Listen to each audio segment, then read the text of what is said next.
Welcome to the Circle City Cinema with Zach Griffith and Bret Sexton, a part of the Running Hook Podcast Network.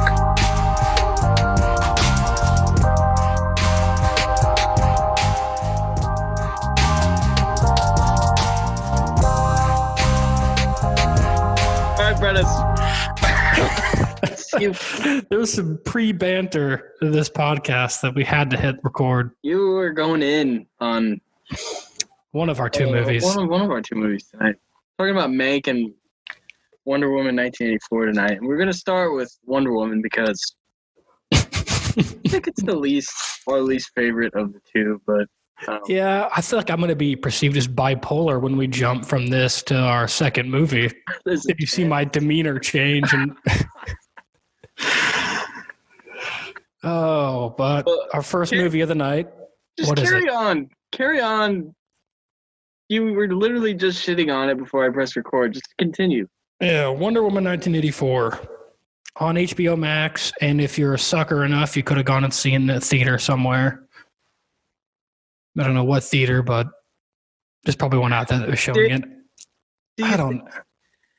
Look. Some days I wake up and I feel like Hollywood just chose violence with me. Like they're just like, they're just gonna make whatever the hell they want. Well, and there's already a third one lined up, so who gives a shit? You couldn't tell already. We're not fans of this film.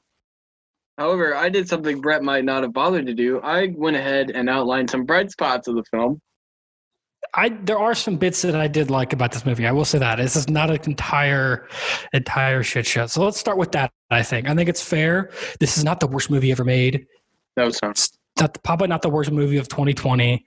I just think with a budget this big, with the first movie being as fun and good as it was, there's just a swing and a miss. But I'll let you take the bright spots. Well, first off, how are you doing besides this? That's a busy day. Busy day. Didn't need to have to watch Wonder Woman 1984 today, but I did. I'm going to ask you to do this. I didn't put it in the agenda. Can you explain? You have a new job. Yeah. Could you explain it to the listeners? Because I think it's a pretty cool job. Oh, yeah. I got a contract work job. I'm in the training phase for it, but if you've seen videos from Looper or Nikki Swift, those kind of videos that deal with pop culture, movies, and TV, right now I'm the script editor, starting as a script editor for them. So I'll take the articles written by those sites, edit them down, link into the cutaways to the actual show or topic it's about, and then send that over to a video editor who puts that and the VO artist together to make the video you see where it's like top 10 most insane off-screen arguments between actors or the ending of The Mandalorian explained. Those type of videos, I edit the scripts down for those and send them out, hopefully. Very nice, Curtis. Thought the listeners would appreciate it because that's cool stuff. I watch Looper all the time. Some mindless dives into YouTube. I end up. Oh yeah, they've got the wealth of videos. Yeah. But I went ahead and wrote some bright spots down for Wonder Woman. I like you was kind of taken aback by how incoherent at times this movie was. But I wrote down some bright spots. One of which you and I will disagree on: Gal Gadot. I don't think. You think Gal Gadot can't act? Yeah, no, I definitely do not think she's the greatest actress I've ever seen on the screen. I definitely think her performance is at least a bit better. Maybe it was just a better written movie the first go around, but I definitely did not get the same charm in this film. And I just feel like there were only a few spots where I saw real emotion come out. I said before we started that to me it seemed that most lines were delivered in the exact same cadence. And I get maybe the angle would be that you want her to be very proper and she's not from the world we're from. She didn't grow up the way we grew up. She won't speak the same and all that. But I don't know. I don't know. I didn't love it this time around. Can I make a defense for Gal? Yeah, go ahead. First off, I don't think she's ever looked better in a movie. She looks stunning in this movie. But I think people overlook the shittiness because pretty lady that's up on the screen. No, I'm not overlooking it. I kind of get what you're saying, but here's my defense. Is she being typecast as the badass female? Because she plays a similar role in the Fast and Furious franchise. I don't think I got to that point in the franchise to remember Gal Gadot, but... I'm kidding. 4th and 5th? Fast 5? Is she in those movies? I don't even remember her being in those movies. She dies on the airport runway in Fast 5? Well, as we now know, deaths in that franchise mean nothing, so... She was Han's girlfriend. Similar to this movie. Death means nothing. You could die, gives a shit, we'll just bring it back whenever we need you. But the thing with Gal Gadot, I think she's being typecast, and you and I hit on it earlier before writing. That's a good point. I think she is. Writing is the big one here. Writing is a better villain story, cohesion. Writing is the biggest villain in this movie. Yeah, that's tough. You know what? That's a tough way to make a movie. Having your script be the bad guy. Another bright spot I had, Chris Pine as Steve Trevor, and you had a theory about Chris Pine. You want to share it? Tell me you had a take on Chris Pine. Oh, I don't know. I really enjoyed Chris Pine to an extent, but it's also how he was kind of brought back. I also didn't care. Right. First problem I will say, Marvel had to deal with this with Captain America. He's frozen in the 40s. Now he's brought back. He's got to adjust. They've had more time, but you can't dwell on that because to me, that shtick, which they do in this movie as well, of, oh man, from the past, the future's all weird and different, gets really old really fast. Like, I get it. I, as a viewer, understand, died, World War II, it's 1984, things are going to be weird. Let's speed it up. Did I need the fashion montage? No. I feel like you could have fit in comedy in a better trailer bait. It was trailer bait, but I also feel like that's why this movie's so fucking long, which is something we've talked about and we're annoyed with, is because you could put in comedy at points that are also progressing with the story. That is doing nothing for the narrative. At that point, they're just, let's try on some 80s clothes. Let's nostalgia, which is part of the opening of the movie too, is playing on nostalgia of older fans watching this movie of, I remember the 80s, parachute pants, hey, ooh. Out of this, that stick just got old to me very quickly. But I think his performance was okay, but the context, he just gets brought back. So, and they don't even push the emotion up between them. There's one scene where she gets emotional about him maybe leaving her life again. But throughout the movie, she just seems kind of like, oh, sick, Steve's back. So I don't know. Well, another thing you and I disagreed on, I thought he was the best actor in the movie. You thought Pedro Pascal was, which I get. Pedro Pascal's a hell of an actor. Did Chris Pine have to act a lot in this movie? I'm going to say no. I'm going to say no. I don't think this was the most difficult role where he had to really act.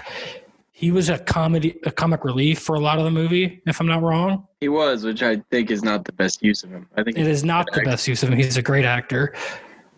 I don't think he really had to do a lot of acting. I don't know. It's a weird spot for me. Where are you at on the Chris's? The Pine, Evans, Hemsworth? Who's the best? Who's the best Chris? Pratt? A lot of Chris's right now. Acting skill-wise, I think from diversity of work, maybe Evans. Knives Out and Snowpiercer help his case. Yeah, he's been in a few dramas as well. He's about to play Buzz Lightyear. Yeah. Oh, I can't. Oh. Hey, I'm excited. I gotta focus. I can't. All right. It put me on too many tangents. I think the rest of the Chris's kind of meld in together. Hemsworth and Pratt kind of act in the same movies, just big action blockbusters. So I guess Pine would probably edge out for second for diversity and acting skill. I'm just a big Pine guy. I wish he was in more stuff. Yeah, I agree. I think he's probably second skill-wise, but I think Pratt and Hemsworth are kind of do the same movies. You know, if they ever make it to Green Lantern in this franchise, which I don't think is very likely at this point, it should have been Chris Pine. But again, that first go-around, I don't think any actor could have salvaged that movie. No. Again, I want to stay positive, too, as much as I can. I'm actually going to disagree with you again, Brett. I enjoyed the scenes. One scene in particular when Steve sees the big commercial plane flying over the Washington Monument. So that was a pretty good acting scene. But I actually like that. They did do it a little too much. Yes, that's what I'm saying. Yeah. You got to pick and choose a couple of them. Fucking axe the fashion show. I'm aware of the 1980s fashion. Didn't need that. That's trailer bait. But keep some of that. He's a pilot. Having him be impressed with new types of planes makes a lot of logical sense for his character. I was fine with that. I enjoyed that. Yeah. I went on too long. They needed to act some of it, just keep the relevance of his character, because again, that happens while they're flying, or that's before they're flying, but they're on their way to a destination for the plot. So it's all moving together. It's not staccato like that fashion scene where they just take a break from everything to just do nothing. I agree. I would cut and honestly, we've seen it before. Keep it in the trailer, but cut it from the movie. The fashion thing. Yeah. Marvel's again, DC. No one's gonna hate on you. Marvel's just giving you things to do. They're just they've shown you. Gave you the blueprint. Yeah, and you're like, no. We're gonna do it our way. We're gonna figure it out. Oh, man. It might take us a while, but we're gonna figure it out. Mix it up. That's trailers that nowadays almost give away too much of the movie. Mislead us in the trailers. Keep the energy of the film the same, but put in stuff that might not be in there. Keep out certain stuff. But yeah, that's definitely a trailer scene that didn't need to be in the movie. Yeah, I agree. I would cut that out. Next up. Yeah, one more thing. Next up, you've got one more thing on Chris Pine. Another performance. Yeah, we'll get to her. I agree with you. I'd cut the fashion show, but I thought the Space Center part was cool.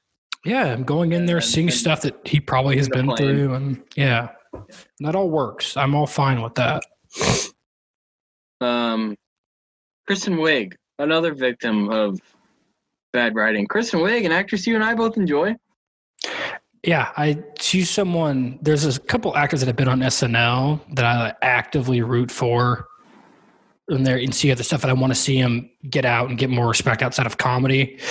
So I was all in seeing her do action stuff. Again, I think she did a good job performing. I don't think she had any help from the writing in the movie, though. Nobody got any help. Nobody. Yeah. So I will say this. The comment I'm about to make is not about her performance. I mentioned it before we started recording. But are we not past being really smart and talented in a specific field look bad? Like, we're supposed to look down upon someone who's a nerd, or she's really into all these old artifacts and all this, and I don't have a lot of friends, and then it's almost fits poetically in like a 1980s movie trope of letting her hair down, changing her outfit. Ooh, now she's hot. Now people around the office are into her. I was gagging watching that take place. That is being written again. And she literally does. The costume designers had it so all she had to do was slip off this long ass skirt into like a dress she would already have been wearing. Modern day, like more form fitting. It was just. Oh, I was so pissed off at that. Well, again, the writing, because there's two villains in this movie, but the third one is the writing. And then she gets to turn into a reject from Cats later on, so that was pretty sick. Cats extra. But Kristen Wiig, look, I thought she did a pretty good job. And I was a little skeptical when she got cast as the Cheetah because frankly, I didn't get it. There's a lot I don't get about the DCEU, but I didn't get this. They missed a lot on casting, and I thought they missed this time. They didn't. They didn't miss. But I agree with you. If there's one thing movies like the MCU and even some DC movies have done, it's make nerd culture cool. Yeah. So I think that more empowering. I don't know. Her villain arc had some validity to it, like her motivations and everything like that, wanting to be strong. But at the same time, what if that's the field somebody wants to go into? They don't want to be somebody else. That's what they want to do. Promote that strength and going into whatever the field you want to do. I don't know. I feel like it's harping an old, outdated trope. It is an outdated trope because, like I said, there's one thing these movies have done. It's made that nerd culture cool. Because it used to be, even in our lifetime, Brett, it used to be if you read comics, if you liked these movies, it was not considered like mainstream stuff. Yeah.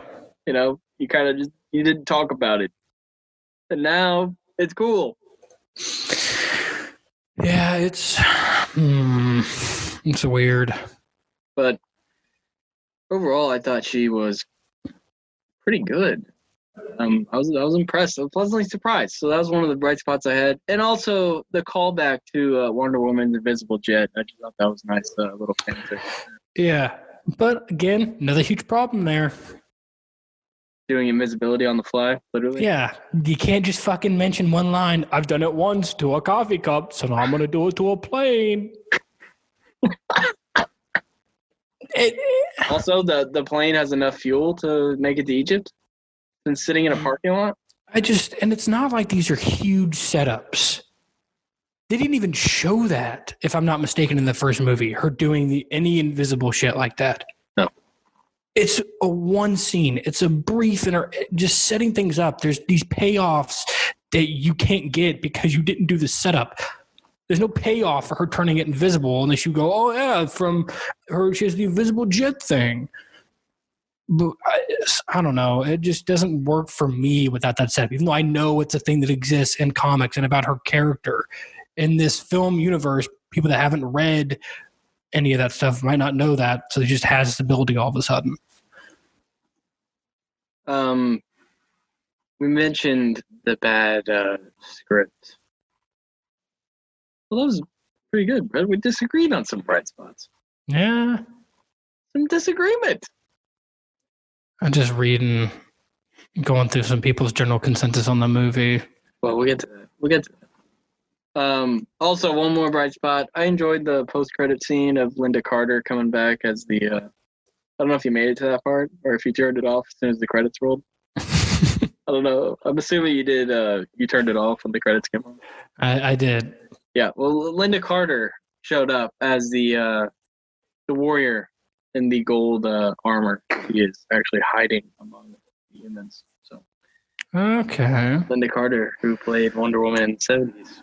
Nice. But no link to the extended DC universe because, they don't want to think too hard and try. So we'll just keep making disjointed individual movies and try to make them work together. Can't wait for that fucking TV show that Zack Snyder's making to come out. Oh, I'm sorry. The movie he's remaking that's a cut. Or who knows? I don't know. We'll see. Well, let's jump into what this means for the DCU because you keep harping on it. But we'll talk about it now. I think you mentioned the Snyder Cut. This puts even more pressure on the Snyder Cut to succeed. Because if the Snyder Cut falls on its face, this DCU is already in trouble. You don't need us to tell you that. If the Snyder Cut fails, like, epically, or even a little bit, considering all that went in to make it happen, this is an all-time catastrophe of how did you fail when you had this huge property? Well, I think you had the blueprint there and you failed anyway. To me, it might seem like they're trying to distance Wonder Woman because they didn't make any attempt in this movie to connect to any. No attempt. Yeah, so when the third movie comes out, whenever that is, I'm curious if they have any connection to the other movies. Are they going to really, truly make this its own trilogy that has no connection yet? Well, Brett, I went digging. Oh, God. Because I thought there's no way there are no tie-ins to the other DCU movies. The only one I found was a song. Beautiful Lie is a song that was played in BVS, and part of it is played in this film. That is literally the only tie-in that I could find to any other DC film. So I think you're right in that they recognize, hey, Wonder Woman is the best thing we have going right now, and it's not close. Yeah. Let's try and distance it from the other things. And speaking on the future of the DCU, you know, the Joker starring Joaquin Phoenix will for this universe. Maybe they go more that route. That's always been DC's strong suit, is the solo movies. Yeah, I feel like they got too blindsided and they were in awe of what the MCU was, that they just jumped the gun and now they're paying for that decision. But do you agree with me on the Snyder Cut? Because as if there wasn't enough pressure on it already. Now it's like, hey, Zach, you this really has to boom, or we're in trouble here. Oh goodness. Where do we want to talk about the CGI now? Yeah, we could. Yeah. What was the budget? How much money did they spend on that garbage? Fuck you. $200 million. Where did it go, Brett? It's because it didn't go to CGI. I have in our notes here, mind-numbing first 15 minutes. Mind-numbing. You know that the story, the story bit when she's, I forget the name of that hidden island now. The story bits, yeah, I enjoyed the story elements and the character development of Wonder Woman there as a child. I really enjoyed that. But oh, holy shit, it was disgusting to look at. It was disgusting to look at, and guess what? It didn't tie into the rest of the movie at all. At all. It just truth. They just kept saying truth over and over again, and they would just repeat that, and that was the only thing that carried through. The CGI was, when she's in, at times, unbearable. When she's in Egypt and they're chasing down and she's running, they didn't even try to make it look like a green screen. Oh my God. That was horrendous. But this is a theme we've seen in these DC movies.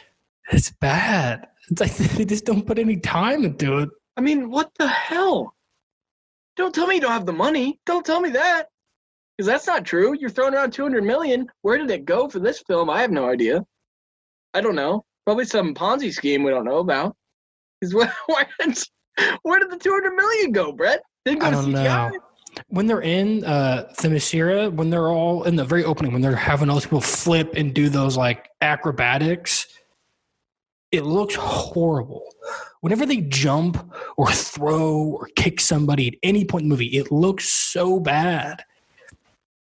When Kristen Wiig kicks that pervert the second time around, oh, it looks horrible, and it's at night. Well, you hit on it a couple of minutes ago. Kristen Wiig's cheetah appearance, like when she's a literal cheetah. Look, Marvel's done a great job at being as real with these characters as they could. Like, I feel like if they had the cheetah, they wouldn't make her a literal cheetah. They would just give her like powers and stuff. Well, and when they're fighting in the White House, she has like cheetah print tights. And I think you could have maybe drove that in earlier with her fashion. If before she got all these powers, you had her like cheetah print. She makes one comment to Gao and she has like cheetah print heels. That's it. But if you make her actually wear that and like that later on, I think it works better to have her just have cheetah print clothing and not be a fucking cat, which I get cheetah is in the comics, but you don't have to do everything to a T. I texted you about this as I watched it happen. Cheetah's defeat in the end. I don't remember the writing exactly, what was said in that scene. I just remember thinking, oh, no, I remember. You remember the live wire is like going everywhere. It's about to hit they're underwater and all that. Wonder Woman is begging Barbara to rescind her wish. Yeah. And she's like, no, I like this. And then Wonder Woman's like, then I'm sorry. And basically shoves her underwater, electrocutes her. Yeah. The writing in that scene's horrible. You could have done a lot. Well, before that, leading up, we almost had a Rey Star Wars moment when they're in the helicopter with Pedro and she's talking about being a predator. I thought she was going to fucking say, I want to be a cheetah. I was praying she wouldn't. So I'm glad they weren't that bad, but it was leading up to a Rey Skywalker type moment. Would it have been better if she literally came out as a female predator, like the alien? I'd have been all in on that shit. The laser arm blasting Wonder Woman. There's a couple other things I wanted to hit on for the story. Mayan Bob Marley is an expert on the Dreamstone. What do you think of the stone in general? The kind of like MacGuffin of the movie. Well, do you care for it? Well, because again, I'm getting a little bit of Mother Box vibes of right. Just kind of, here's what it does. Fucking the rules for it change on a whim whenever they're convenient to the plot. There's no standard rules for how it works. Right. Does he have to touch them? But no, actually, it's just like radio waves from a fucking satellite. Now they're all technically touched. It just changes to fit whatever they need at the time. I'm glad you mentioned radio waves because it ties into a movie we're going to talk about at the end of this segment. It's not in a flattering way, but what I think about the Dreamstone, I literally had to look up what it was called because I couldn't remember if they called it what it was during the movie. So there you go. I think it's a good concept. I think it's a very good concept. I just think it ties into a thing we're going to talk about at the end of the segment, multiple villains in a superhero movie. Like, if you're going to introduce that big of a concept, maybe get rid of Cheetah. Yeah, I think that's the problem. Like, I don't think Pedro Pascal's performance is great. I don't think he was charismatic, but I think his story with the son had emotional weight there. But pick one. Having a lot of villains has to work under very specific circumstances. Either really build up this Pedro Pascal borderline Donald Trump character you made and tried to get away with it. Build him up, make him stronger, or really build into Cheetah and have the super versus super battle and that kind of dilemma with power and being and all this and the public eye and popularity. But having both, they both kind of falter and then none of them really stack up well enough. So you have two lousy villains instead of one good one, which is DC is all in on doing that shit. Right. And the two lousy villains, that doesn't mean they're bad villains. It just means you got to get rid of one. Yeah. Because if you get rid of, like in this case, I think if you get rid of Cheetah, Max Lord is a semi-compelling villain by himself. Yeah. Probably just because of the Sun narrative by itself, you know? And even vice versa. If you get rid of him, you keep Kristen Wiig, she keeps just the stone, doesn't become it, still becomes Cheetah and just does more stuff with the stone on her own of getting power and getting people on her side. It just pick one and really go all in. They just get distracted having both of them. Well, I'm glad we brought up Pascal because again, a victim of just bad writing. But I made this connection to a Marvel villain. Did you ever see Jessica Jones season 1? No. No. Well, there's a villain called the Purple Man. You've probably heard of him. He's like if you've seen Jessica Jones, he's called Kilgrave in the show. But his power is he can tell people what to do. Just tell them whatever he wants them to do. And that's basically what Max Lord is here. Yeah. Once he basically eats the Dreamstone. But we hit on the dialogue a lot. One more bad dialogue that was so bad I had to mention it. When Kristen Wiig, you referenced the scene when she kicks the creep across the sidewalk. Her old friend comes up, the bench guy, and she's like, "What are you doing?" Or he's like, "What are you doing?" And she says, you're expecting like this heavy hitting line, and she says, "Mind your business," and then runs away. That was something else. The way she just sprints away into the darkness too. It's like, what? Mind your business. Which brings me to the question, Brettis. Is this the worst script in the DCEU? I don't know if it's the worst. There's just a lot of holes. We talked about Chris Pine. How does he come back? We never established how this still works. I'm glad you bring that up because does that man die to give up his soul and gets reappeared because he just becomes a dude at a party? I was texting you when this scene came up. I said, "Glad Chris Pine's back. Don't understand how the hell he's back though." And it's never really explained. It's kind of at the end when the dude shows up. Yeah, I guess he got his body back. Does he know that he was that his soul was taken by? Because there's that scene where he looks in the mirror, and Chris Pine sees the guy he's taking over, but Diana sees him as Chris Pine. Does everybody see him as Chris Pine, or just Diana? Does everybody see him as the other dude? Because he's a real person with other people in his life and family and friends. Is he dead? He could have been married for all we know. He had a nice relationship going, and I don't know. I think it's a good concept to have that. They just didn't convey it pretty well. It's confusing. Let's see here. I don't think it's the worst script. I think Suicide Squad's probably the worst. Yeah, it's not the worst, and I will round out because I don't want it to sound like I'm hating on this movie because I really enjoyed the first one. It's kind of a fun movie, but we always bring up this argument of, it's mind-numbing and just something to throw on. I still just think there's better mind-numbing movies. I think mind-numbing movies can still be quality movies. I feel like you would watch this movie like, I want to have it tie into the rest of the movies, but it doesn't even do that. So your only interest is, I really like the first Wonder Woman, but it's not as good as the first Wonder Woman or as groundbreaking or anything. So then you're just disappointed either way. And we've talked about reviews and critics' response. Anyone who's given this a 10 out of 10 or a 5 out of 5 is getting paid to, or they're fucking lying. Yeah. I don't think it's a 1 out of 5 or anything that bad. It's not a 0 out of 5, but to give it a 10 out of 10 or 5 out of 5 invalidates any other movie you've probably given a 10 out of 10 or a 5 out of 5.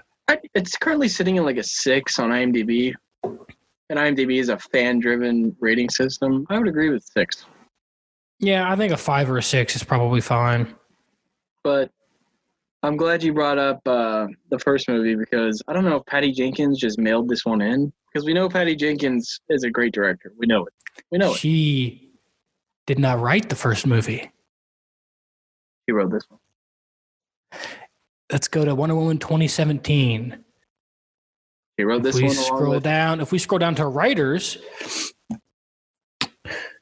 screenplay by Alan Heinberg, story by Zack Snyder, Alan Heinberg, Jason Fuchs, I think, directed by Patty Jenkins. Now, if we go to Wonder Woman 1984, directed Andrew. Scroll down to the writing credits. Ooh, looks like we've got story and screenplay by Patty Jenkins. So maybe she got a little bit into her own bag and thought she wanted to do it all. Well, Jeff Johns was also involved in writing the script. Jeff Johns, a GOAT comic book writer, can't write a movie to save his life. Now, Zack Snyder did produce this, but I assume he tied up with his TV show. Oh, my bad. His movie coming out that he was just a producer because he was a story writer on the first one. So much more involved in the first movie than the second movie.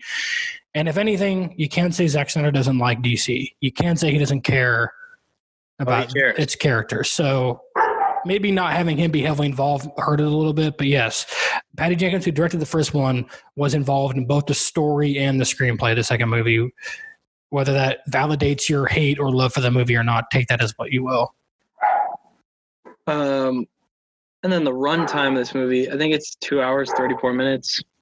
Yeah. For a superhero film, there's very few instances with superhero film where you need to take it to that length. Like the Dark Knights, the last two Avengers movies, And I saw criticism of that. People were online that people were saying the people that hate the runtime are also the ones that didn't pipe up when Endgame came about. That was also worth a decade worth of movies leading up to that finale. Iron Man 2 wasn't pushing 3 hours. No. The first Iron Man wasn't pushing 3 hours. No. And even and I'll say it, even some of the Marvel movies, they probably don't have to be as long as they are. No. Dark Knight Rises, I know not a Marvel movie, but a movie you and I both love. Yeah. A little too long, in my opinion. Yeah, and I saw a debate on this on Twitter as well about the links of movies. People say, go back to the 80s where every movie was long. And I don't know if I rightfully agree with that, but I just do think in general, not that movies are too long now, because I think movies have roughly they've always been long. Yeah. Give or take some different, I'm trying to think of the word here, give or take some movies that fall in and out of those brackets. I think more movies that shouldn't be 2.5 hours are becoming 2.5 hours just because. So it's pushing the writing team or anybody to extend scenes and stories to make that 2.5 hour limit, where 90 minutes would suffice a lot of the time. Yeah, they would suffice. I mean, look at not a superhero movie, but look at Fargo. 90 minutes. Mm-hmm. 90 minutes, great movie. Brokeback Mountain, 90 minutes, great movie. Yeah. I think the ideal length for a film is like an hour 40 to 2 hours. Like there's very... Yeah. I mean, there are some necessary instances where you have to take it well over that. Like The Godfather. Yeah, I mean, it's circumstantial. I think any movie can be as long as it needs to be, but you've got to understand whether you are the writer, producer, or anybody that makes those decisions doesn't need to be that long. If you are telling a big epic like that, it might need to be extended, but make sure you still trim off all that fat. Right. Don't make it 3 hours because you think you're making an epic. If your story is that big, make sure it needs to be that big. You don't just pull something out that far for no reason. When it comes to length, movies fail far more often because they're long rather than they're short. Yeah. I mean, it's like they always say, you always want to leave them wanting more. Yeah. You want somebody at the end to go, I want to see another one of those, not checking their watch or trying to fast forward through your movie the entire time. You and I have made that comment on here multiple times. If you're checking your watch during the movie, if you're checking the clock, you lost. Yeah. You lost them. Yeah. Another thing with runtime depends on the viewer. You know, like my parents, for instance, casual movie viewers, in rare instances are they willing to sit for more than 2 hours. Yeah. Fine. I get it. Every viewer is different. But people that don't like movies, I will say this, from people that I've met that don't care to watch movies, that's one of the things they immediately point to. I don't want to sit down for 2.5, 3 hours. Right. And I can't really argue with them. That's fair. Fine. That's a good chunk of the day. Yeah. You can't always just say, I'm just going to break away. Like watching Godfather. On a whim, I don't just put on a 3.5 hour movie. I have to mentally decide, do I have work? Lord of the Rings. Something due, yeah. I have to decide if I'm going to make my day about this movie. Yeah, I wonder how many people are out there who have only seen like The Godfather one time. They're like, that's enough for me. Maybe a lot. Probably a lot more than we think. Yeah. Yeah. You mentioned the critics a little bit. Oh, I have a take here that might blow your mind. You were pretty high on Pedro Pascal. I'm not sure what his motive was. I liked his emotional back and forth with his son and the little flashback to his childhood. Yeah, I agree with you. Other than that, I did not think he was a compelling villain. He wanted oil. He was beefing with some Saudi, I'm pretty sure. Yeah, some Egyptian dude.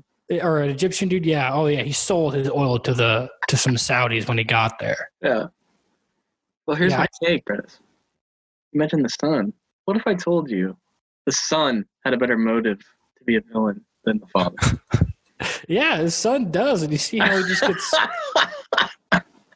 Dad's not there. He's talking shit, literally talking shit talking shit about his son when he's in the other side of the glass. Yeah. I mean, it's weird that then when they show the flashbacks to his childhood, he's the exact same as his dad, albeit the hitting. Did that feel a little out of place to you? The flashback to his childhood. Yeah, they were really trying to make you emotional, Zach. They're really trying to make you connect to the victory that Wonder Woman was about to get. And then he goes, I redact my... And like similar to Kristen Wiig, I redact my wish, and just runs off. Just runs away. Fails. And then one more thing before we get into the final segment. I think the critics, you and I both agree, critics are being way too soft on this movie. Yeah, and it's hard to tell which ones were paid. Yeah. Who was given a little bit of money or a free screening here and there to see the movie, so they're inclined to be a little nicer. Kind of shocking how many overwhelming positive reviews there are. Yeah. But, you know, like I said, it's not a horrible film. No, it is not a horrible film. I would just say... Entertaining at times. Very entertaining. I would just say demand more. From a $200 million budget, you gotta demand better from Hollywood.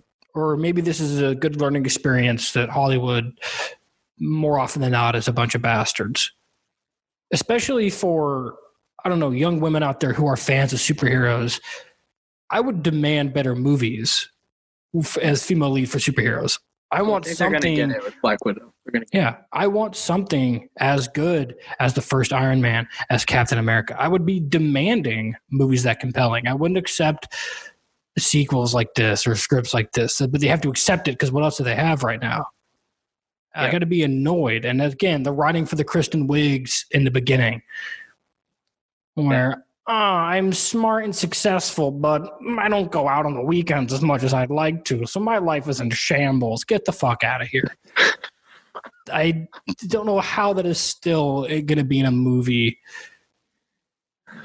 Look where she works. In the beginning of the movie, she gets asked to help the FBI figure out what that artifact is. It's a great career. She's a big deal. Like, you don't just... So then, like, her motivation to become a villain is Gal Gadot is prettier than I am, and I want to be cool and strong like Gal Gadot. It's pretty weak. It is weak, and it's a shame.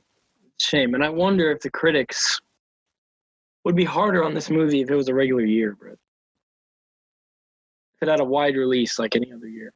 I don't know, but these are the same bastards that probably shat on Tenet. All right. That are now praising Wonder Woman. You know, I told Coop we're going to have him on to talk Tenet before he goes back to school. So, yeah. And last segment here. I went through, before the show, before you came on the Zoom, I went through literally every major superhero film ever released by Marvel and DC to try and find which ones with multiple villains worked and which ones didn't. And in some cases, the studio had to put the franchise on hold because it was so bad. So here's the ones that just failed. Like, they tried, they failed. It wasn't a monumental failure, but it failed. Batman Forever. The Val Kilmer Batman. With Jim Carrey as the Riddler, yeah. Tommy Lee Jones as... A lot of villains in that movie. Unnecessary amount. It failed, but it still got a sequel, and... Yeah, still made a shit ton of money. Made a lot of money. Batman v Superman. Failed. Again, maybe you and I have talked about, not on the show, but in private. A lot of easy fixes here and there. Yeah. Yeah. You don't need failed, but unlike the other movie, did not make its money back. A story. If you haven't seen the drop off from week 1 to week 2 for BVS, it's literally unprecedented. It's just staggering crap. It is. It's basically everyone going opening weekend because they're like, hell yeah, it's Batman and Superman. And the next week is everyone that went told everyone they knew how bad the movie was, so then nobody went and saw it. Oh, God. Another one that failed. See if you agree with this. Iron Man 3. The fake Mandarin and Aldrich Killian. Yeah, it's definitely the weaker of the Iron Man, so... Yeah. And then I put this movie down, Wonder Woman 1984. I was going to ask where another movie was, but you put the franchise on hold, so I'm glad you remembered it. Like I said, I went through all of them. Every single one. Here's ones that worked to some degree or just knocked it out of the park. Superman 2 from 1980 featured General Zod and Lex Luthor. Yeah. Good film. Entertaining. Batman Returns. Danny DeVito is the Penguin. Michelle Pfeiffer is Catwoman. Any movie with Danny DeVito is going to kill it. Yeah. So that one worked. Blade 2. I don't even remember Blade 2. It worked to some degree. I'll take your word for it. It's been way too long since I've seen Blade 2. It doesn't compare to probably any other movie on this, in this category. I prefer it to Aquaman and Iron Man 2, but Aquaman. Yeah. Oh, I have some disagreement there. Next one, Batman Begins, unquestionably worked. Yeah. The Dark Knight. I put Iron Man 2 down. Yeah. About that. Yeah, I don't think it killed it, but I don't think it hindered the movie. So I think it worked. Yeah. And then Aquaman. Made $1 billion. That's more where I was coming from. The movie made $1 billion. I don't know. The opening weekends carry all that weight, though. It's like BVS.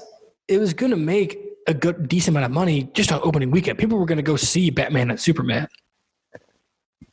Look, would the movie have been better if they took Black Manta out, saved him for the sequel? Yeah.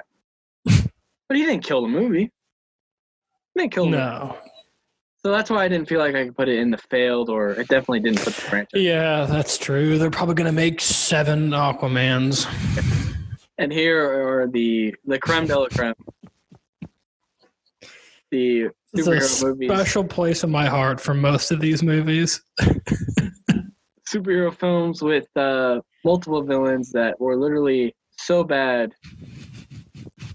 and mishandled that the franchise was put on hold for years. Oh, God. Batman and Robin. Arnold Schwarzenegger as Mr. Freeze. Uma Thurman as Poison Ivy. Some WWE wrestler as Bane. God help us. Tough. Daredevil. Yeah, no, they until the Netflix show. Daredevil again until the Netflix show. They tried to make you forget he was a person until they brought him back for that Netflix series. Ang Lee's Hulk. Yeah. Yeah. Yeah, he didn't. They had to hold off for 5 years on that character. No, I liked some parts of that movie, but it Talk about CGI. Oh. But guess what, Wonder Woman? This movie came out in 2003. They have an excuse for it not to be the greatest. That's the thing. I will say this real quick. Wonder Woman 1984 is going to age horribly. Yeah. It is going to look so atrocious in 5 to 10 years. I would say like even 3 years. Yeah, depending on what comes out, yeah, it might look worse even sooner. Fast and Furious look better. If Avatar 2 comes out soon, it's going to make it look like a shit show. Shit. Because James Cameron's he's putting every penny into making that movie look good. Every penny he found at the bottom of the ocean. Yeah, he'll take as long as he needs. He's like, I don't give a shit about the deadline. I'm making $4 billion off this movie, so I'll release it when I'm ready. Next one to put a franchise on hold. X-Men: The Last Stand. Tough. You know, I will say this kind about of X-Men. mind-boggling how many characters are in this movie. That's true. I didn't even think about that. There are an absurd amount of characters in that final act. I think I lose track. There's so many people 50. Running on and off screen simultaneously. Screw 50. There's like 100. It's like a Civil War battle. I will say this about X-Men though. They're consistent when they want to put the franchise on hold. They go out with a bang on that last movie. Dark Phoenix, they said we're gonna bury ourselves again until we revamp it. We're gonna make it hard on Marvel Studios. We're gonna make them wait. But like X-Men: The Last Stand, sure we got X-Men Origins like 3 years later, but we didn't get an X-Men team-up movie for like 5 more years. Yeah. And it was a prequel. They like recast everything. So the next movie you're about to name might be the worst of the bunch. Maybe not worst, definitely most disappointing. Yeah, you just take it. You take it. Fantastic Four: Rise of the Silver Surfer. As I have come to now call the movie, Fantastic Four: Rise of the Wedding Crasher. As a majority of the first half of this movie is a wedding that I could not give less of a shit about. Hurricane Galactus. Yeah. They just, oh God, they just didn't do almost anything right in that movie. And that's the franchise. That's a franchise that has a bad batting average. Horrible. I'm talking every time they go to the bat, I'd put money on them missing the ball. Not bunting, like whiffing. They tried the little revamp. That did not go well. No. Spider-Man 3. We have a whole episode about this one. This is rare that if they fix the character problems, it bumps up to the work to some degree or killed it section. Spider-Man 3 is the best one in this category. It's the best movie in this category. You look at some of these other movies, even if they fix having a lot of characters, the movie's still not good. That's really the biggest hindrance for that movie, as many of you probably know if you've listened to that long trilogy podcast series we did. That's one of the biggest problems. They don't know what to do with the villains, who to give time to, nobody gets developed, and then it just kind of ends. Yeah. We didn't get Spider-Man for 5 more years after that. Yeah.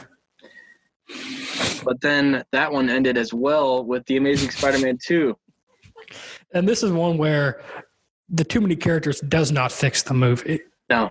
There's other problems deep within that film. But hey, we're getting Electro back, maybe. So if you're missing him, then don't worry. Thank God. Thank God. We were missing something.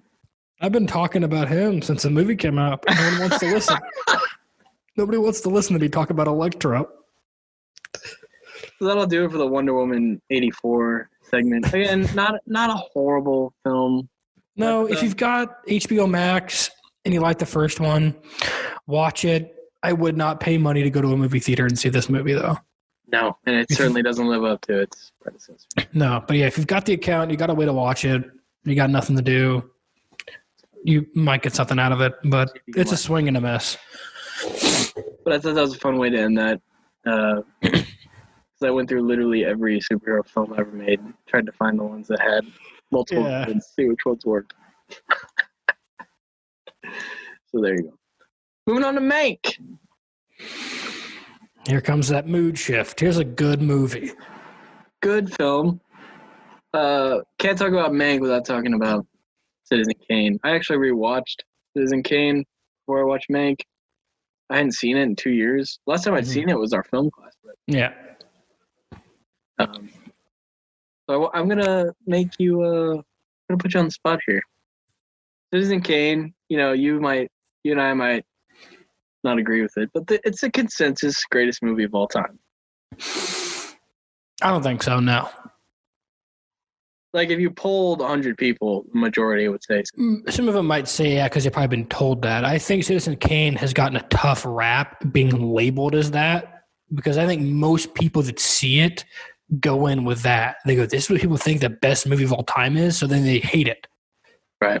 I think if you just go and watch it, I think it's an amazing film. I think it deserves to be in the top whatever greatest movies of all time. Yeah, whatever you place it, it's got to be in that upper echelon. Yeah. But I'm glad this movie came out. I know biopics aren't the most popular movie. This is not a movie for everybody.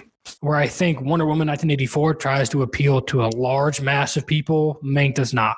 No, it doesn't. You've got to be very interested in David Fincher, familiar with Citizen Kane, Orson Welles, any of those factors. Really, really, really like Gary Oldman. It's a movie for specific people, which I think is always better, because a movie for everyone is a movie for nobody. Right. But this is a little over 2 hour runtime, so it's not terribly long. It does have some slower bits, but it is a biopic. But I didn't get bored like I generally got bored during Wonder Woman. Yeah, which is bad. But I'm happy to see David Fincher back. It's another swing and a hit. Where does it place? I'm not sure if I need more time as I just finished it today. But it's him in some scenes, in some technical aspects, it's him in full stride, just knocking out of the park. I love the black and white choice. To me, that always makes me focus more on the movie. Awesome choice. I always really ingenious choice. Yeah. They're telling it about the 1930s and 1940s Hollywood era, shooting it in black and white, working with those shadows, just adds to the movie. For me, it makes me really, really focus in more on a movie when it is in black and white. I, for some reason, look at movies differently when they are in black and white than in color. Go ahead. I didn't have this down. Is Gary Oldman the best actor David Fincher's ever worked with? Makes you think. Just make you think. It's not Ben Affleck. No. And I'm not talking like one performance because one performance, Rosamund Pike's the best. Yeah. But I just mean like career-wise, Gary Oldman probably. He's up there. And it's important to note too, Gary Oldman playing Herman Mankiewicz in the earlier 1930s, he's playing a man that's in his 30s and 40s. Gary Oldman's in his 60s. Yeah. Now it does help. It does help that Mankiewicz is a heavy smoker and drinker. Yeah. So it's easier to pull off that he was not going to look like he's in the best of shape. And bedridden for half the movie. Yeah. But he kills it. I feel like playing drunk, especially towards the end of the movie in his climactic rant, playing drunk isn't as easy as I think it might seem. You went method? Just got hammered? Possibility. Plastered on set. It might be. You never know with Gary. Never know. But this movie, great lead actor and a phenomenal supporting cast. Phenomenal. I can't wait to talk about the cast. Phenomenal. Do you want to jump into the cast? Well, do you think Gary Oldman's the best actor he's ever worked with? For recurring performances, I would say he's probably got to be top 3, top 2, maybe. Because I don't think it's Brad Pitt. Gary Oldman's a better actor than Brad Pitt. Yeah, I think that's fair. Ed Norton. Brad Pitt gets blessed with a lot of really good writers and directors.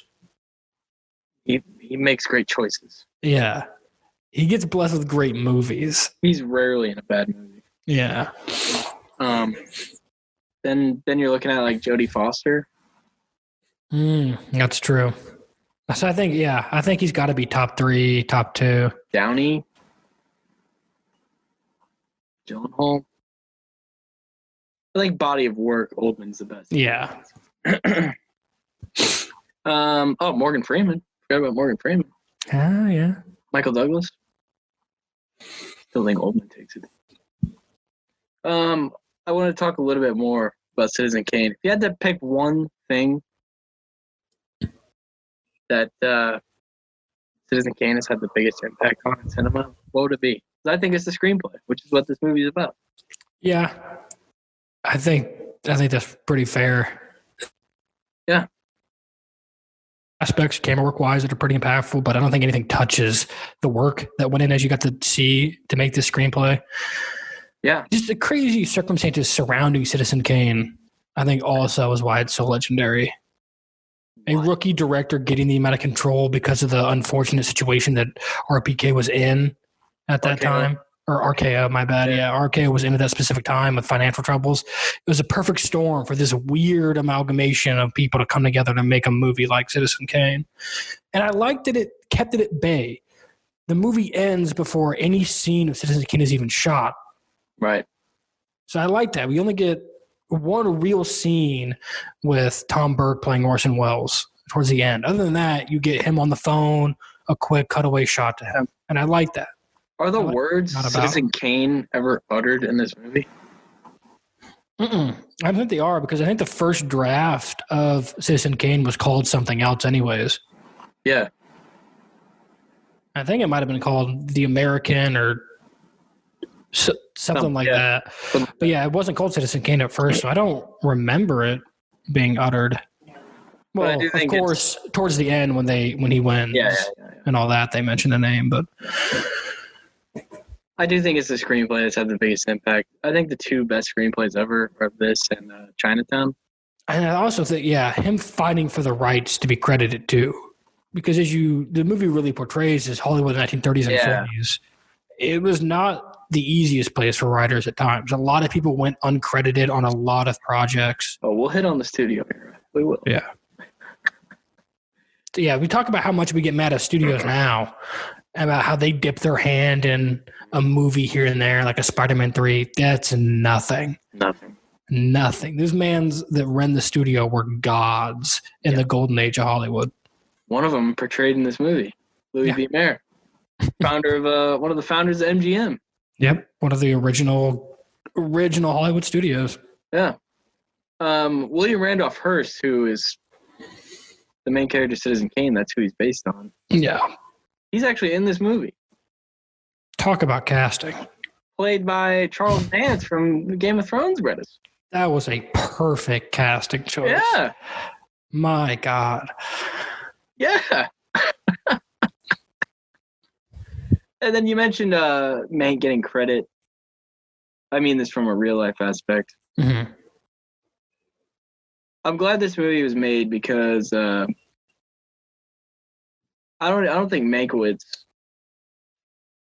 has ever gotten enough credit for it. When you think of Citizen Kane, who do you think of, Brett? Think of Orson Welles. Yeah, 100%. So it's always nice to have him get some credit in there. So maybe this will turn the tide of you think of both of them. Yeah. But I'm glad it was made. I'm glad this movie was made. I'm just glad. That's a fun movie. Reading the Ebert review, I forget who wrote it, but they pointed out how this is compared because Fincher with Gone Girl, with Seven, he deals with some pretty serious or heavier topics. Yeah, it's not as easy to goof around with. When you get kind of a bumbling drunk cynic in Mankiewicz, there's a lot of fun, and I feel like you see David Fincher having fun making this movie. Well, here's why I think that is, Brettis. Are you familiar with the background on this screenplay? A little bit. I know we had talked about it over text recently. Yeah. I think this is Fincher's most personal film he's ever done. Some people have said it's a love letter to Hollywood, kind of like Tarantino's. No. Yeah. This is no way. This is a twisted. He's shitting on Hollywood. He's shitting on him. Yeah, this is a. No. God, this is a laced envelope with anthrax to Hollywood. I don't think he could have. Which I'm all for. I loved the shitting on Hollywood and the studios. Which is why I think he went through Netflix, because he probably knew. Yeah. You can't go through actual Hollywood. I wish he would have went to MGM and asked them to make this movie. Fox.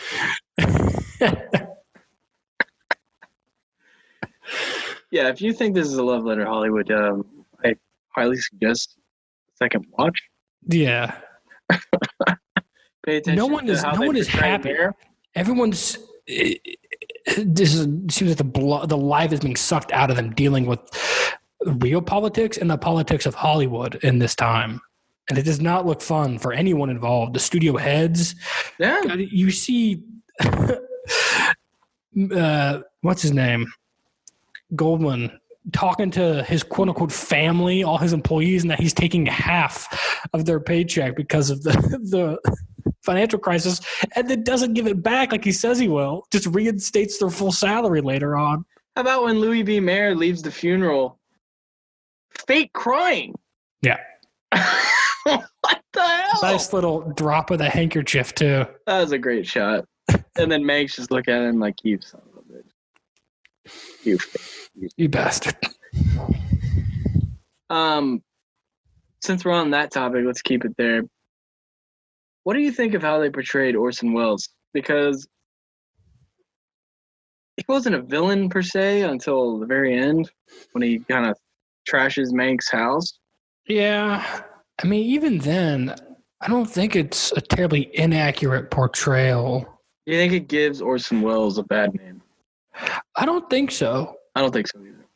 Especially because of who Orson Welles became after Citizen Kane as well. But yeah, you are, as it's referenced a lot in the movie, Mank talks about how I've earned my title of being an outcast and hated. Like, you are just now moving into town. Yeah. You're still fresh in this new place. And like I mentioned earlier, he, if you don't know, does end up getting full control. He gets say over final cut, any edits, any changes. Unprecedented. Unheard of in the 1930s and 1940s in Hollywood. Studio heads had the final say always on actors, on the script, on the production, on your directing moves, everything. But a specific situation allowed him to get that control. And then it gets received as well as it does. Granted, we learned it only wins the one Oscar, which I took as another fun jab at the Academy. Yeah. It only winning one of its 9 nominations. I was like, Academy, been getting it wrong since the 40s. But I think it's a fair representation because he had all that control, so he was demanding a lot. We learned very early on he cuts a 90-day deadline to 60 over a phone call. Yeah. Through another person. Yeah. Yeah, I don't think it's unflattering. I mean, they do make a point of saying, look, he didn't write it by himself, but he still started it and fucking directed the thing. Yeah. That's why he gets mad about it. When he throws that box, he has a point when he's who's producing it, who's directing it, who's starring in it. Yeah. You're sitting here writing it, which is a huge part, but he's doing every single thing else involved with making this picture. And honestly, Orson Welles as Charles Foster Kane, one of the great performances of all time. Is a top 20 performance ever. He crushes it. It's a kind of an unbelievable performance. But no, I agree with you. I think it was pretty fair representation. Pretty fair. And I think it's reasonable to see why Welles would act like that when Mank asked for credit, because back then, yeah, the guy in charge got all the credit, not the. He also got mad because of the contract they signed too. Yeah. Beforehand, which they give you little things at the end that describe the contract. But yeah, like most writers, a lot of people would not get any credit. A lot of writers got no credit during that time period. But you also see the Mank side of it because he wants credit for this because it's his best work, and everyone tells him it's his best work because he's been a hack for a while now, as he feels. Yeah. It's kind of an underdog story, this movie. Yeah. Because he multiple times that he's called like a scrub, like a shell of himself, and then he pulls Citizen Kane out of his ass. Yeah, it gets called a jester or a clown quite a few times. Yeah. What do you think of the screenplay format of the movie? I loved it. I loved it too. I was happy when I saw it. Yeah, I loved it opening. You see it come out. It says exterior, the location, time of day, the year. Love that. I knew you'd love it. When it came on, I was like, oh, Brett. The cigarette burns, nice touch. Yeah. Nice touch. The first cigarette burn, I don't know if you noticed, led right into a scene where they were smoking cigars. Ah. Yeah. Good bridge. Nice touch by Fincher. Performances. We hit on Oldman. I don't think we need to say much. It's Gary Oldman. Yeah. You know what you're going to get from him at this point. Amanda Seyfried. Lovely. Unreal performance. Her scenes with just her and Gary are some of my favorite. Because they have that weird, Mank's wife mentions it, that she calls it, what is it, like the platonic flirting or whatever it is. She's like aware of it. Affairs, yeah. Yeah, the platonic affairs is what she says, which is true. There's this weird energy, tension called sexual or not. Nothing happens with it. But when they're alone together, there is a certain connection they have that is so fun to watch unfold each time they're together. Especially when they're walking through the garden together. Yeah, because she's one of the only people in Hollywood that, for an old an old head, like kind of Gary, that old style kind of writer at that time. She plays really likes and appreciates him. Yeah. Yeah, you're right. She actually, that's why she's like, you can see it's not like she's engaged in the conversation when they're in the when they're in the garden. I'm going to stake this claim right now. that scene won her Best Supporting Actress Oscar. You think she's going to win Best Supporting Actress? That should be my pick. Interesting. I thought she was that good. I thought she was that good. Interesting. She went toe-to-toe with Gary fucking Oldman. Interesting. How many people could say that? It's a fair point. We'll see what the Academy does. Well,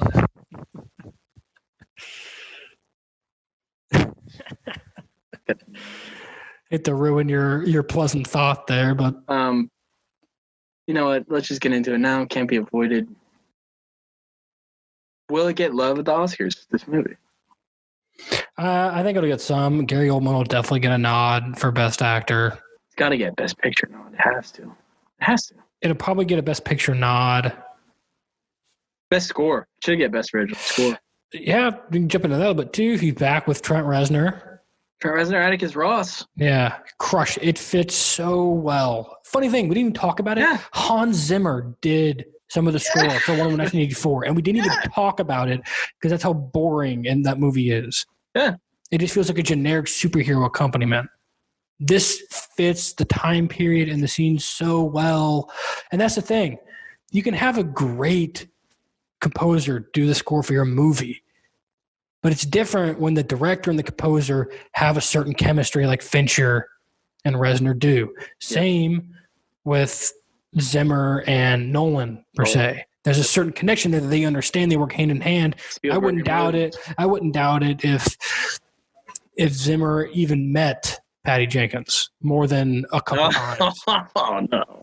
I mean, yeah, they called. I'm sure they had a meeting here and there, but unlike Nolan, were they there every day working on fine-tuning each moment to each beat of the score? Probably not. And that's the difference. Didn't even talk about it. Didn't even talk about it in that section. I think this is their Reznor and Ross. I think this is their most impressive score because it's different than any other one they've ever done. It is true. It is a much more difficult task to fit that 1930s and 40s. Because the other ones they did before this with Fincher, Social Network, nothing like this. Nothing like this. And the Social Network score is on another level. So yeah, that's their best. I just think this was their most impressive. Yeah, I mean, everything about this movie, from production design, costume design, the way that he put edges on the frame to make it look like an old movie in black and white. There's so much care and attention to detail that has to go into a movie like this that you can't help but appreciate it. And the other two scores they did, Gone Girl and Girl with a Dragon Tattoo. Nothing like the score from Mank. No, very, very different. I honestly didn't know they could go to this level. I didn't know they could turn back the clock to the 40s and make a score like this. So I was impressed.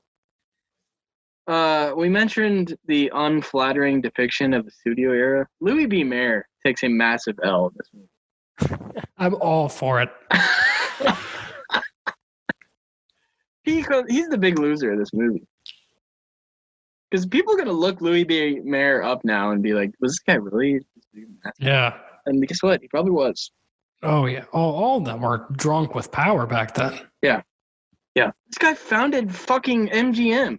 I mean, you see the conversation he has talking when they're walking about the 3 rules and what he says MGM actually stands for. And if somebody sells it, it's still the ownership of or someone buys it, it's still the ownership of the person who sold it. Yes. Never forget that.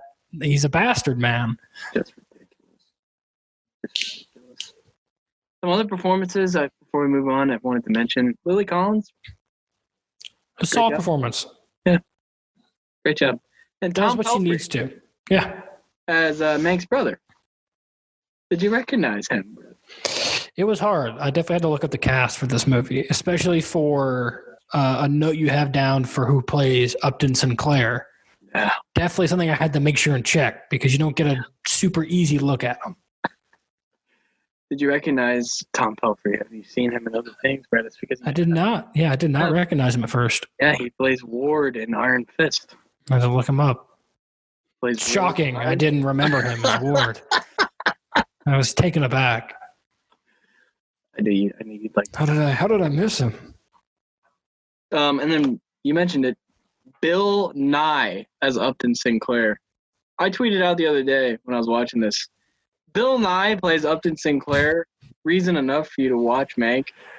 I almost didn't get it at first. Once I saw them first mentioned and show them, I had to pause it and look up the IMDb and make sure. Bill Nye. In a David Fincher film. If you can get him, why not? If you're David Fincher, just shoot the shot. Why not? And then I thought this was what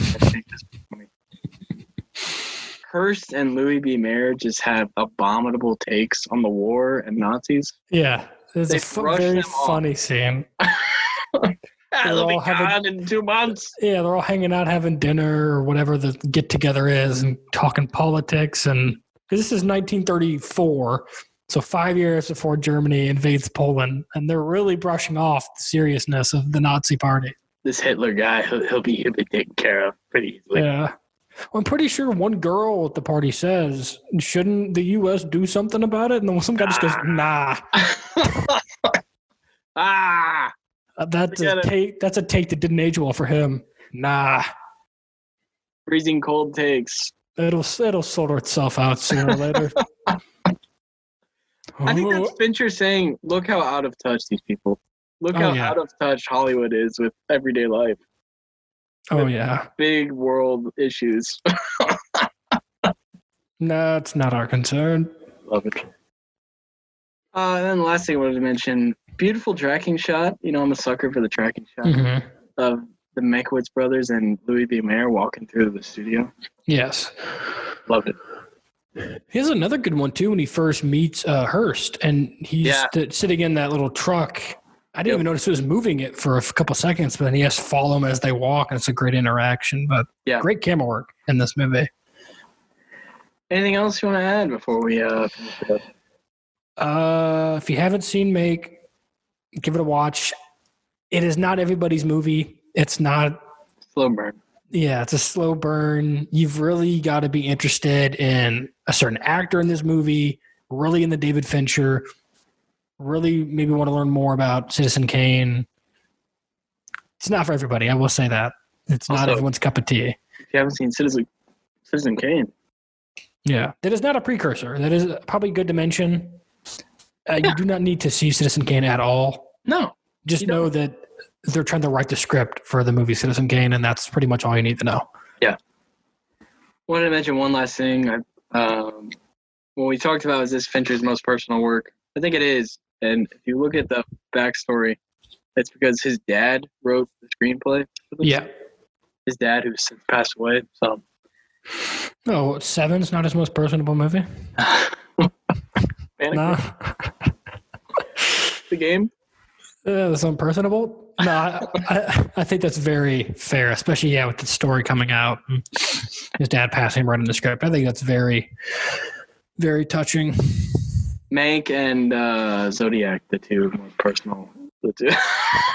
Mank and Zodiac. He's really connected with the Zodiac Killer. All right, Brettis. I think our next show, actually, is going to be with our friend Cooper. Yep. Be in the new year.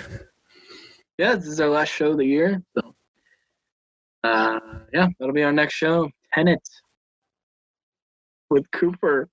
So if you haven't seen Tenet, check it out. If you haven't seen Tenet, or if you haven't listened to any of the podcasts where we've had Cooper on, it is a hoot. And I implore you to listen to those previous pods, especially the Spider-Man ones. Yeah. It's a great time. Great time, and as always,